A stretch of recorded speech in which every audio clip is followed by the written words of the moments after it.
अस्सलाम वालेकुम व्यूअर्स। आज हम third source of UK constitution पढ़ रहे हैं जिसका नाम है statutes. What is statutes? Statutes are the somehow the act which is passed by legislature or parliament। ठीक है, स्टैट्यूट्स को कहा जाता है कोई ऐसा लॉ जो कि पास बाय पार्लियामेंट हो।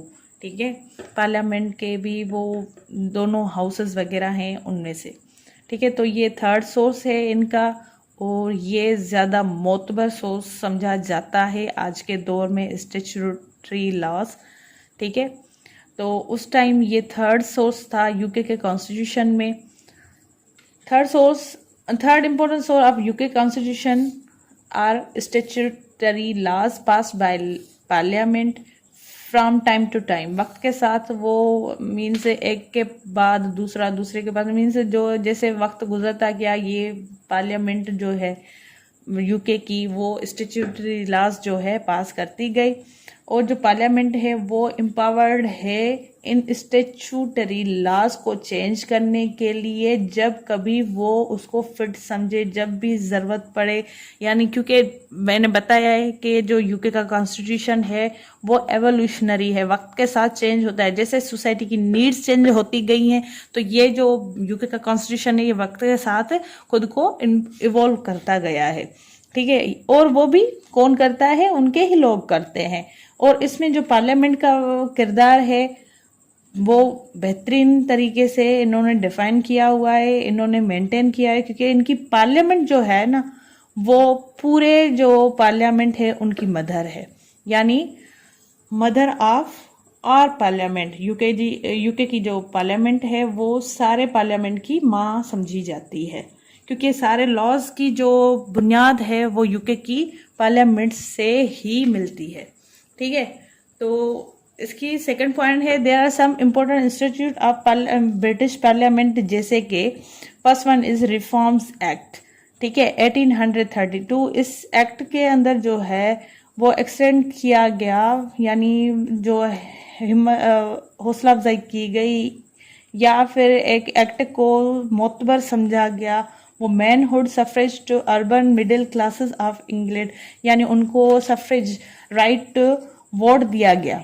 ठीक है, रिफॉर्म्स एक्ट में राइट वोट उनको दिया गया पहले, क्योंकि जो यूके की पार्लियामेंट थी उसमें अगर कोई रिप्रेजेंटेशन नहीं थी तो उससे पहले जो है इनके जो आला ओहदेदार थे मुनार्क के, जो बादशाह है उसके, और वो ही मतलब रूल करते थे। लेकिन ये फर्स्ट टाइम जो है ना रिफॉर्म्स एक्ट के थ्रू 1832 के तहत सफरेज का राइट दिया गया उनको, जो अंदरून अर्बन वाले इलाकों में मिडिल क्लासेस रहते थे, यानी कोई मिडिल क्लास वो बंदे जिनके पास कुछ ना कुछ प्रॉपर्टी थी, कोई बिजनेस था, कोई दूसरी चीज़ थी, यानी वो अच्छे खासे खाते पीते लोग थे। ठीक है, तो उनको मीन्स मखसूस गिने चुने हुए लोगों को राइट वोट दिया गया, सफरेज राइट दिया गया। ठीक है, उसमें ये स्मॉल लैंड ओनर्स जिनके पास थोड़ी बहुत ज़मीन थी, टेनेंट्स जिनके पास जो है किसी लैंडलॉर्ड की ज़मीन वगैरह थी, फार्मर्स, ठीक है, तो वो, और शॉपकीपर्स एंड हाउस होल्डर्स, उनमें से भी जो 10 पाउंड जो है सालाना टैक्स देते थे। ठीक है, उनमें जो मेल इलेक्टोरेट है ना, जो मर्द हजरात हैं, उनको ये चीज़ दी गई और उनके लिए सीट्स रिप्रेजेंटेशन बनाई गई। उनको राइट टू वोट दिया गया मेल हजरात को जिनके पास ये चीज़ें थी, यानी थोड़ी लैंड थी, टेनेंट थे, फार्मर्स थे, शॉपकीपर्स थे, मीन्स अच्छी खासी वो जिंदगी बसर कर रहे थे और वो सालाना 10 पाउंड टैक्स भी दे रहे थे। ठीक है, तो उनके लिए ये रिफॉर्म्स एक्ट में कुछ चीज़ें लाई गई। सेकंड इनका स्टैट्यूटरी लॉ है पार्लियामेंट एक्ट 1911। ठीक है, ये अभी रिसेंटली का है। रिसेंटली का मकसद ये नहीं है कि 2 साल पहले या नहीं, ये मीन्स 20वीं सदी का है। Balance the powers of both houses, which one? House of Lord and house of common. जो इनके दो हाउसेस हैं पार्लियामेंट के एक्ट के थ्रू, इसका मतलब यही है कि वो बैलेंस करे इनकी पावर्स को, दोनों हाउसेस की पावर्स को। और उसमें जो मनी बिल्स हैं या फिर अदर बिल्स हैं, और इनमें जो है पार्लियामेंट का ड्यूरेशन है जो कि पहले 7 साल था, फिर 5 साल किया गया क्वीन एलिजाबेथ दो के दौर में।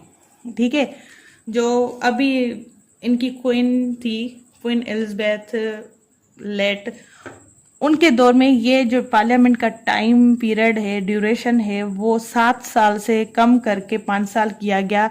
जो कि आज हर दुनिया के कोने में जहाँ कहीं भी गवर्नमेंट वगैरह मीन्स मोस्टली पार्लियामेंट्री फॉर्म में है, वो डेमोक्रेसी को फॉलो करते हैं तो वो 5 साल ही रखते हैं। इनका थर्ड स्टैट्यूटरी लॉ है representation of peoples act at 1918। 1918 का ये रिप्रेजेंटेशन पीपल्स एक्ट जो के एक्सटेंशन देता है, बढ़ावा देता है किसको, सफरेज को, राइट टू वोट को, मेल सिटीजन, और उनकी एज वगैरह भी उसने तयन की कि जो 21 साल के हजरात हैं और वो रेजिडेंट हैं यहाँ यूके के यानी इंग्लैंड के, वो राइट वोट दे सकते हैं। पहले ये था कि मतलब जो लैंड ओनर्स थे, टेनेंट थे, फार्मर्स थे, शॉपकीपर्स थे, जो ऊपर मैंने बताया रिफॉर्म्स एक्ट के तहत उनको राइट दिया गया। लेकिन यहाँ पे सारे मेल हजरात को रिप्रेजेंटेशन ऑफ पीपल्स एक्ट के तहत राइट दिया गया, और वो रेजिडेंट थे इंग्लैंड के, और सारे मेल हजरात 21 साल के एज को जो भी पहुंचे हैं उनको राइट टू वोट दिया गया। ठीक है, राइट टू वोट। और इसमें वुमेन को भी राइट टू वोट दिया गया, बट उनकी एज की जो हद थी वो 30 साल रखी गई, और उनके पास कुछ ना कुछ प्रॉपर्टी भी हो, भले वो जो है अपने मतलब वालिदैन की तरफ से ओन करती हो या फिर अपने शोहर की तरफ से, बट वो जो है ना सारी जो लेडीज जो वुमेन थी उनको, मैरिड वाली को यानी जो अनमेरिड थी उनको कोई राइट नहीं दिया, राइट टू सफरेज का। ठीक है, ये वोटर्स बन सकती हैं जो मैरिड हैं। और यहाँ पे सारे मेल हजरात जो 21 साल की एज को पहुंचे हैं वो वोट देंगे इस रिप्रेजेंटेशन ऑफ पीपल एक्ट के तहत। ठीक है, और इसमें रीडिस्ट्रीब्यूशन ऑफ सीट्स किया गया, address constituency boundaries and representation. और इसमें यह भी किया गया कि जो सीट्स हैं उनको रीडिस्ट्रीब्यूट किया गया, फिर से मीन्स उनकी शफलिंग की गई, और सीट्स जो हैं उनको एड्रेस करके कंस्टिट्यूएंसी यानी जो तक होता है या फिर ऐसा समझे हल्का, ठीक है, हल्का वगैरह उनका मुतयन किया गया, उनकी बाउंड्रीज दी गई, और उनमें जो रिप्रेजेंटेशन कौन देगा वो बताया गया रिप्रेजेंटेशन एक्ट के तहत।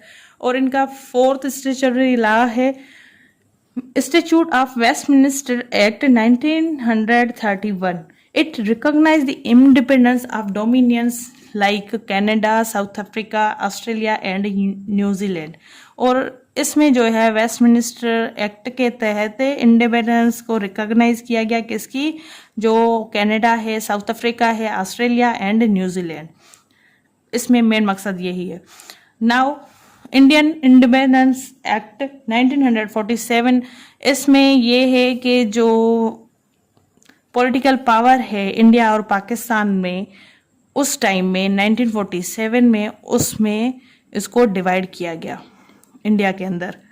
ठीक है, और ये सारी पावर जो पॉलिटिकल पावर है ये पाकिस्तान और इंडिया को मीन्स से डिस्ट्रीब्यूट करके दी गई, उनके हाथ में दिए गए सारे पावर्स। और जो उनकी कंट्री है, इंडिपेंडेंस एक्ट का मकसद ही यही है कि इस एक्ट के तहत इंडिया और पाकिस्तान को आज़ाद किया गया और उनके पावर्स उनको दिए गए। ठीक है, और इसको हम history of constitution of Pakistan, political history जो है पाकिस्तान की कॉन्स्टिट्यूशन के हवाले से, उसमें इसको अच्छे से पढ़ेंगे।